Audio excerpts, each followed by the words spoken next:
শুভ শারদিয়া। আর আজকে যেদিনকে আমি এই ভিডিওটা আপলোড করছি আজকে বিজয়া, তাই শুভ বিজয়া সবাইকে।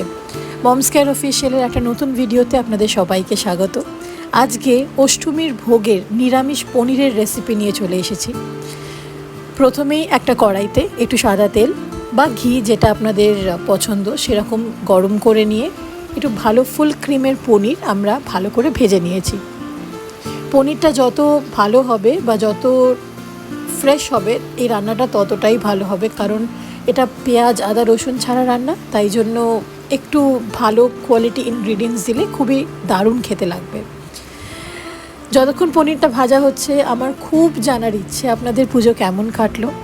আমার পুজো খুব ভালো কেটেছে। একটু কাজ, একটু ঘোরা, একটু বন্ধুদের সাথে আড্ডা, একটু ফ্যামিলির সাথে টাইম স্পেন্ড করা, সব কিছু মিলিয়ে খুব ভালো কেটেছে। আপনাদেরটা কেমন কাটলো সেটা নিশ্চয়ই জানাবেন কমেন্ট সেকশনে। দেখতেই পাচ্ছেন পনিরটা এবার তুলে নিয়েছি, আর ওই তেলেই একটু গোটা গরম মশলা এখানে ভেজে নেব, তার সাথে একটু গোটা গোলমরিচও ভাজবো, আর প্রায় 30 গ্রাম মতন কাজু।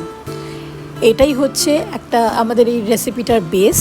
এটা ভালো করে একটু ব্রাউন করে ভেজে নেব যতক্ষণ না কাজুটা ব্রাউন হচ্ছে, দিয়ে এটার একটা মিহি করে একদম স্মুথ করে একটা পেস্ট বানিয়ে রেখে দেবো। তাছাড়া আর বেশি কিছুই পড়বে না এই রান্নাটাতে, খুব সিম্পল একটা রান্না। আর শুধুমাত্র অষ্টমীর ভোগের অপেক্ষা কেন, যে কোনো নিরামিষের দিন বা যে কোনো দিন আপনারা এই রেসিপিটা ট্রাই করতে পারেন। এটা পোলাও বা লুচির সাথে খুব সুন্দর মানায়, একবার চেষ্টা করে নিশ্চয়ই দেখবেন। যেরকম বললাম, একটু ব্রাউন হয়ে ভাজা হয়ে গেলেই আমরা গরম মশলা, গোটা গোলমরিচ আর কাজুটা তুলে নেব। তুলে ওই সেম কড়াইতেই আমরা আরেকটু তেল দেব। এবার আমরা ফোড়ন দেব হচ্ছে প্রায় 1 টেবিল চামচ মতন জিরে, গোটা জিরে, 1 টেবিল চামচ মতন মৌরি আর একটা শুকনো লঙ্কা। এটা ভালো করে একটু ফোড়ন দেওয়ার পরেই আরও একটা জিনিস দেবো, যেটা এই রেসিপিটার টেস্টটাকে খুব বেশি করে এনহ্যান্স করবে। সেটা হচ্ছে প্রায় 2টো কোচানো কাঁচা লঙ্কা আর 1 ইঞ্চ মতন আদা। আদাটা আমি পছন্দ করি একটু যাতে মুখে পড়ে, একটা খুব সুন্দর ফ্লেভার দেয়। আপনাদের যদি একটু মিহি আদা পছন্দ তাহলে আপনারা সেভাবে আদাটাকে কুচিয়ে নিতে পারেন। আমি দেখতেই পাচ্ছেন একটু দেশলাই কাটি বা জুলিয়ান কাট করেছি যাতে মুখে পড়ে আদাটা। এটাকে বাস আর কিছুই না, একটু ভালো করে আমরা নাড়িয়ে চাড়িয়ে ভেজে নেব।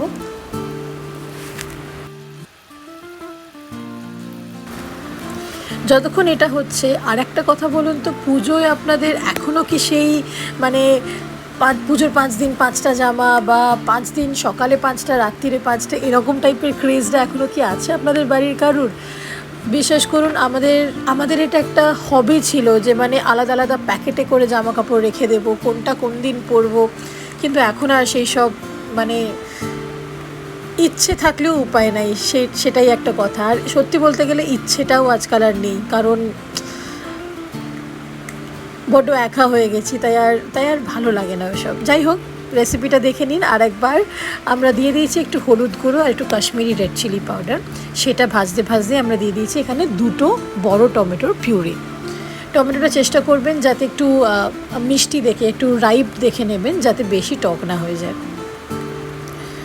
এটাতে যখন একটুখানি জলটা ছেড়ে দেবে, মানে জলটা ইভ্যাপোরেট হয়ে একটু তেল ছাড়তে শুরু করবে, তখনই বুঝবেন যে it is time for us to give the other paste, যেটা আমরা কাজু আর গোলমরিচ আর গোটা গরম মশলার পেস্ট বানিয়েছিলাম সেটা অ্যাড করব। বাট তার আগে একটুখানি টেস্টটা ব্যালেন্স করার জন্য স্বাদ মতন চিনি আর স্বাদ মতন নুন দিয়ে দিচ্ছি।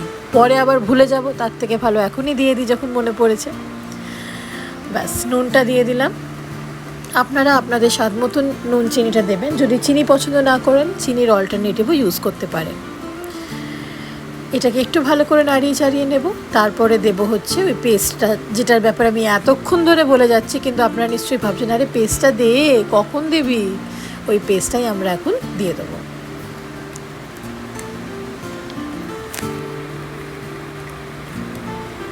ব্যাস, এটাই ছিল লাস্ট স্টেপ রান্নাটার। এটাতে খুব একটা জল দিতে লাগে না, তবে ওই মিক্সি ধোয়া জল যতটা, যেটুকুনি আপনারা দিতে চান সেইটুকুনি দিয়ে আর বেশি জল দিতে লাগবে না। একটু মাখো মাখো হলে ব্যাপারটা ভালো লাগবে। একটুখানি ফুটে উঠলেই, একটুখানি ফ্লেভারগুলো সব মিক্স হয়ে গেলেই আমরা এর মধ্যে দিয়ে দেবো ভেজে রাখা পনিরগুলো। আর ওপর থেকে একটু ধনে পাতা, একটু আদা কুচিও দিতে পারেন, একটু কস্তুরি মেথিও দিতে পারেন, দিয়ে সার্ভ করব এটা গরম গরম অষ্টমীর ভোগের নিরামিষ পনির। আমি এটা খেয়েছিলাম পোলাও দিয়ে, মানে পিস পোলাও দিয়ে। আপনাদের যদি লুচি পছন্দ লুচি দিয়ে খেতে পারেন, সাদা ভাত দিয়েও ভালো লাগবে, জিরা রাইস দিয়েও ভালো লাগবে, যেটা আপনাদের ইচ্ছে সেটা দিয়ে আপনারা এটাকে এনজয় করুন। রেসিপিটা নিশ্চয়ই ট্রাই করবেন আর জানাবেন কেমন লাগলো। আরও কি রেসিপিস আপনারা দেখতে চান সেটাও লিখে জানাবেন, আর পুজো কেমন কাটলো সেটা অবশ্যই আমাদেরকে জানাবেন।